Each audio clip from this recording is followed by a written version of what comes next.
Halo teman-teman semua, apa kabar? Semoga kalian selalu berada dalam keadaan yang sehat ya. Nah, jadi di sini kita akan sedikit sharing tentang 5 hal yang harus dipelajari oleh seorang trainer abad ke-21 atau sering kita sebut dengan abad bioskop. Nah, selain itu akan ada juga 3 jurus jitu yang bisa dilakukan oleh seorang trainer agar training yang dilakukannya itu bisa lebih seru dan gak ngebosenin. Oke, langsung aja check it out. Hal yang pertama, poin pertama yang harus dipelajari adalah menciptakan suasana yang nyaman. Kenapa seorang trainer harus menciptakan suasana yang nyaman? Sudah tentu agar para pesertanya bisa lebih maksimal dalam pembelajarannya. Jika kita bisa menciptakan suasana yang nyaman, baik itu persuasanaannya maupun perasaannya, maka para peserta dapat lebih percaya diri dalam mengungkapkan pendapat maupun berbagi hal lainnya. Hal yang kedua, ini adalah menerapkan active learning. Active learning ini ada singkatannya loh, yaitu ARKA. Yang pertama, aktivitas, yang kedua refleksi, yang ketiga konsep, dan yang keempat adalah aplikasi. Jadi kita sebagai seorang trainer sangat-sangat tidak disarankan untuk menjelaskan materi secara gamblang, secara definisi. Misalnya kita belajar tentang percaya diri, maka kita langsung masuk ke materi di awal-awal dengan cara penjelasan definisi. Misalnya percaya diri itu adalah bla bla bla bla. Nah, itu sangat-sangat tidak disarankan sebagai seorang trainer karena nantinya akan terjebak dengan metode ceramah. Hal yang ketiga, ini kita harus bisa membedakan seorang teacher dan juga seorang trainer. Sebagai seorang teacher biasanya terjebak dalam metode ceramah dalam penyampaian materi. Sedangkan sebagai seorang trainer itu sangat tidak disarankan ya. Kita sebagai seorang trainer harus bisa mendorong para peserta untuk aktif mencari dan juga menggali sampai menemukan ide konsep atau kesimpulan yang sedang kita pelajari. Harus menemukan sendiri inti materi yang sedang dipelajari sehingga dia merasa, oh saya menemukan sendiri jadi lebih gampang untuk pengaplikasian materi-materi tersebut. Hal yang keempat ini adalah harus punya stok ice breaking yang banyak. Kenapa sih kita harus memiliki stok ice breaking yang banyak? Sudah pasti agar gak bosan loh teman-teman. Coba deh bayangin kita sebagai peserta training yang trainingnya itu bisa 2 jam, bisa 3 jam, bahkan bisa 5 jam.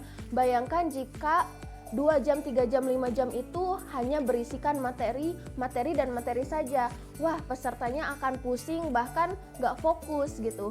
Maka kita sebagai seorang trainer harus bisa pandai-pandai menyelipkan ice breaking agar para pesertanya bisa lebih fokus dan juga tidak membosankan. Hal yang kelima, ini yang terakhir loh teman-teman. Jadi sebagai seorang trainer kita harus bisa mengelola dinamika kelompok. Bayangkan deh kalau dalam kegiatan training itu kelompoknya kelompok itu aja. Maksudnya gimana sih?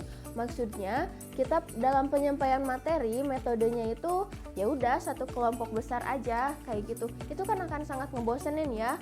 Nah, akan lebih baik jika kita bervariasi misalnya akan ada sesi yang berpasangan atau enggak akan ada sesi yang berkelompok kecil, misal 5 atau 6 orang, dan juga nanti bisa juga dalam kelompok besar atau keseluruhan peserta training.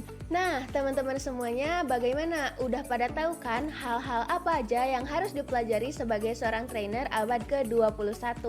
Selanjutnya akan ada 3 jurus jitu yang bisa dilakukan oleh seorang trainer agar training yang dilakukannya lebih seru dan gak ngebosenin. Oke, langsung aja ya. Jurus yang pertama yaitu gunakan media yang bervariasi. Jadi banyak sekali loh teman-teman media yang bisa kita gunakan. Ada media online dan juga media offline. Ada media sinkronus dan juga media asinkronus. Contohnya media online yang sinkronus kita bisa menggunakan Zoom ataupun WhatsApp.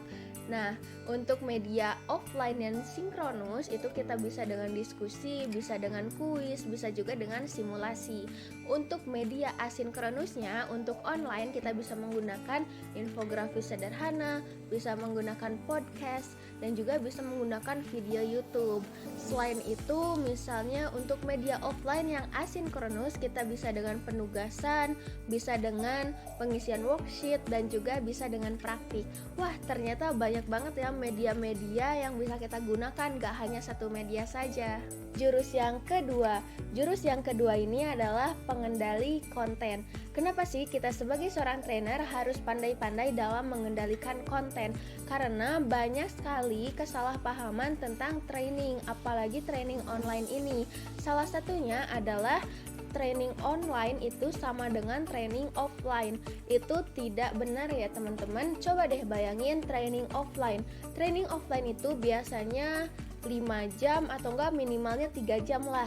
Bayangkan jika disamakan dengan training online, kita 5 jam itu nge-zoom atau enggak nonton video. Wah, itu sangat ngebosenin ya. Makanya kita bisa menggunakan media yang lain, misalnya menggunakan setengahnya itu di grup WhatsApp, lalu kita diskusi di Zoom. Seperti itu teman-teman. Nah, kemudian kesalahpahaman yang kedua itu ada misal belajar online atau training online itu sama dengan nonton video atau enggak nge-zoom. Itu sangat tidak benar ya. Sesuai dengan yang jurus pertama tadi, sangat banyak sekali media yang bisa kita gunakan. Nah, ada juga kesalahpahaman yang ketiga, yaitu training online itu hanya dengan satu media saja atau satu channel saja. Itu tidak benar ya. Kembali lagi ke jurus yang pertama, itu banyak sekali media yang bisa kita gunakan. Jadi tidak hanya satu media atau satu channel saja. Jurus yang ketiga. Nah, jurus yang ketiga ini adalah gamifikasi. Nah, gamifikasi ini jadi kita sebagai seorang trainer harus mampu pandai-pandai dalam menciptakan suasana yang gak ngebosenin. Bayangin aja deh, jika kita webinar atau enggak training, pasti jika kita menerima hanya materi saja itu sangat ngebosenin bagi para peserta, iya kan? Maka kita harus pandai-pandai menyelingi dengan games atau enggak dengan ice breaking, atau enggak bahkan penyampaian materinya itu dibuat cerita atau enggak dibuat seperti kita sedang bermain games. Jadi istilah singkatnya adalah ikut webinar, ikut training tapi rasa main games. Nah, oke teman-teman, jadi itu dia 5 hal yang harus dipelajari sebagai seorang trainer abad ke-21 dan juga 3 jurus jitu yang bisa dilakukan oleh seorang trainer agar training yang dilakukannya nggak ngebosenin dan juga lebih seru. Oke teman-teman, sampai di sini dulu ya sharing-sharing kita. Nah, jangan lupa teman-teman harus tetap semangat dalam mencari ilmu dan juga harus tetap menjaga kesehatan. Oke, sampai di sini. Terima kasih. Wassalamualaikum warahmatullahi wabarakatuh.